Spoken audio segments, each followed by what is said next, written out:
no final, muito obrigada. No final da minha manifestação anterior, eu comecei a tratar do Ministério da Saúde. Então, eu quero deixar muito claro aqui que eu não gosto de fazer crítica a pessoas, não gosto de usar adjetivos, eu procuro respeitar pensamentos diferentes, maneiras de atuação diferentes, não só no âmbito político, na vida. Então, por exemplo, toda essa discussão em torno da cloroquina, há médicos que entendem que não se deve usar, mas há muitos médicos que entendem que deve usar. Dentre os que entendem que deve usar, alguns defendem que apenas nos casos graves, outros que já aparecendo os primeiros sintomas. Médicos sérios, respeitados, alguns inclusive adoeceram, tomaram a cloroquina. Então, eu sempre procuro trazer esse debate para o centro, para alguma ponderação. Então, assim, se o presidente teve 2 ministros que eram contra o uso da cloroquina, e se quiser nomear uma ministra, por exemplo, como a doutora Nise, acho que é Nise, que defende o uso da cloroquina no início do tratamento, eu entendo que nós temos que respeitar. É uma maneira diferente de abordar uma situação, e ela não é a única. Agora, hoje surgiu um senhor... Travou aqui, vocês estão me ouvindo ou não? Travou. Vocês estão ouvindo aí? Nada. Desculpa. Estamos te ouvindo. Tá bom, perdão.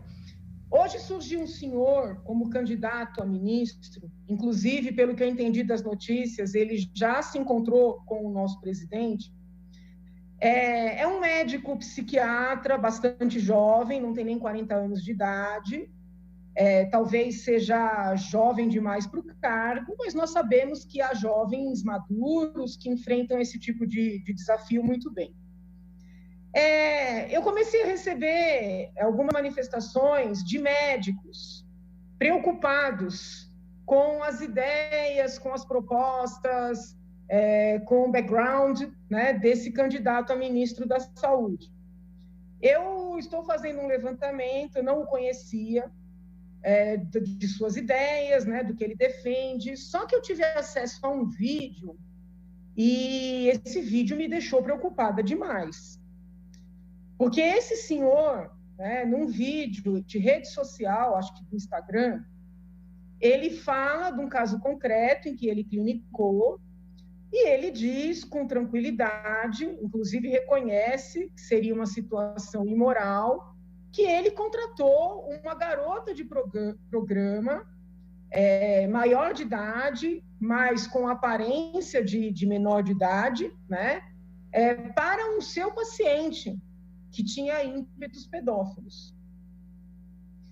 Então, por mais que a gente queira respeitar as pessoas, meu Deus do céu, não tem condição.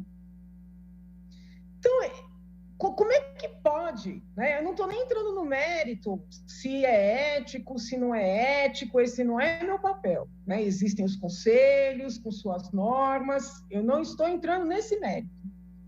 Mas como é que pode ser elevada à condição de ministro da Saúde, em meio a um problema do tamanho que nós estamos enfrentando, uma pessoa que não tem noção suficiente, primeiro, para entender que não é papel de um médico contratar prostituta para os seus pacientes.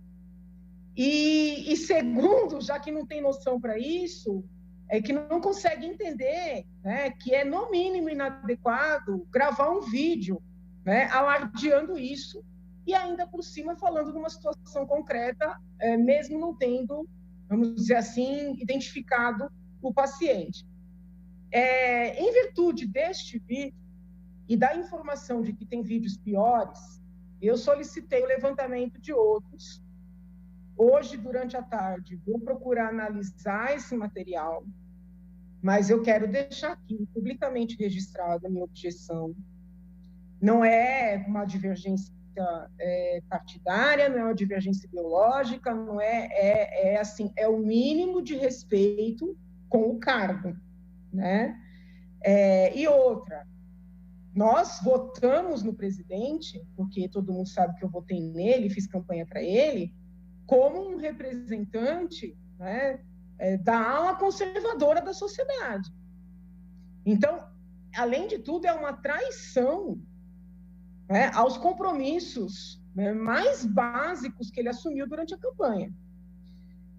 Pode ser que eu venha a ser acusada de preconceituosa, de moralista, mas eu preciso correr esse risco, né, para pedir, por favor, né, que o presidente tenha um mínimo de respeito, né, com o seu próprio cargo e com o cargo de ministro da Saúde, sobretudo neste momento, e escolha uma pessoa, vamos dizer assim, que tenha ideias menos polêmicas, né? Porque não dá para aceitar liderar a pasta que hoje é a mais importante do país, uma pessoa que contrata garota de programa para os seus pacientes.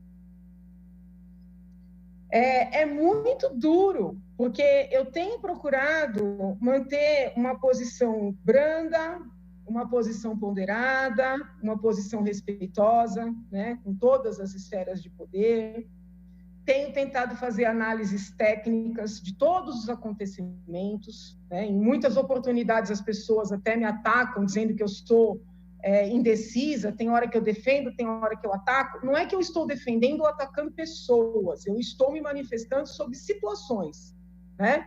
O depoimento dos delegados, o vídeo dos ministros, agora tem esse depoimento do empresário Paulo Marinho, né, dizendo que a Polícia Federal teria antecipado uma operação na época da campanha.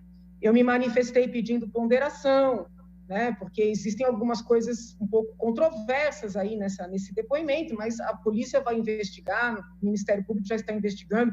Então, eu tenho adotado uma posição respeitosa, ponderada, né, e até defensiva, porque eu quero, né, que nós respeitemos as instituições, tenho um pouco de medo, né, da resistência à pessoa do presidente apressar medidas que ainda não estejam suficientemente alicerçadas.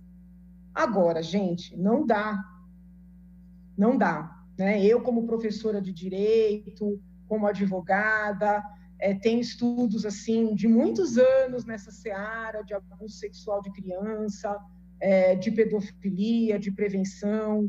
Conheço psiquiatras com muita consistência, né? Cito um aqui, o doutor Danilo Baltieri, que dedica a vida a esses estudos, atende doentes e aqueles que não são doentes também, para evitar que abusem de crianças. Então, assim, eu conheço muito esse tema, e não me parece apropriado esse comportamento, e menos ainda, né, que uma pessoa com essas ideias seja elevada à condição de ministro da Saúde. Então, eu peço aqui todas as desculpas, né, se eventualmente sou moralista, se eventualmente sou preconceituosa, reitero meu respeito à liberdade de pensamento, manifestação, de cátedra, de profissão, mas entendo, né, que para fins de ocupação de cargos públicos da maior importância, nós tenhamos que colocar limites, né? Então, assim, se o presidente fizer isso com o Ministério da Saúde, eu vou sair de uma condição de ponderado e vou ser obrigada a apoiar o afastamento dele de maneira mais contundente. Fecho a minha fala explicando para as pessoas que existem muitas diferenças de consequências entre impeachment, renúncia e anulação da eleição. Peço muito cuidado para não cair na armadilha da anulação da eleição. Primeiro, porque não há elementos. Segundo, porque se anularmos a eleição, há uma corrente que diz que o segundo colocado assume. Então, pode ser uma estratégia para dar a presidência da República para o PT, tá? Se tivermos que afastar o presidente, e infelizmente ele está dando sinais de que não tem condições de continuar no cargo, vamos trabalhar ou pela linha do impeachment, ou pelo convencimento na renúncia, ou, como eu venho falando, no 142, porque eu entendo que ele está querendo causar convulsão social com certos comportamentos. Muito obrigada, boa tarde a todos, muita saúde.